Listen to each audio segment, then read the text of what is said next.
On cherchait à travailler sur le lieu commun, la bêtise, notre propre bêtise, nos affres de complexité entre notre animalité et notre intelligence, comment faire. Donc on est tombé par hasard sur ce texte qui effectivement reprend ces thèmes. Et dans l'écriture de Thomas Bernhard, c'est assez particulier parce qu'il a, comme vous le disiez, une habitude de texte, de logorrhée, dans le sens positif, mais de textes qui se répètent, qui se reprennent, etc. Et là, ce sont des textes courts, très incisifs, qui reprennent tous les thèmes, enfin qui sont des prémices, parce que c'est un texte assez ancien. Oui. Donc l'imitateur étant un des courts textes d'un recueil qui s'appelle l'imitateur. Donc ce sont des textes, vraiment courts textes, des sortes de brèves de comptoir.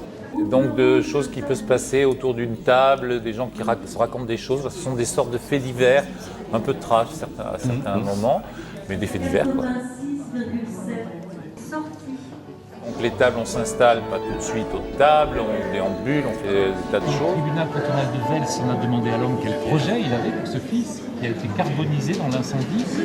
Il a répondu qu'il voulait en faire un anarchiste et un massacreur qui aurait détruit la dictature. Et donc, oui, oui, je rythme un peu le spectacle sur des ordres que je donne un peu aux autres, mais je ne dis pas de texte de Thomas Bernhard. Voilà, il y a de la musique sur scène, parfois un peu fausse. Oui, du Schubert, à partir de Schubert, de la truite, et tout est construit autour c'est ce que je voulais dire. Et donc là, il y a une espèce aussi de, je dirais, de clin d'œil, une sorte de mise en abîme aussi de notre propre histoire, de mise en scène, les déambulations. Et effectivement, tout ça reste en suspens, inachevé. Alors ça, c'est complètement Thomas Bernhard.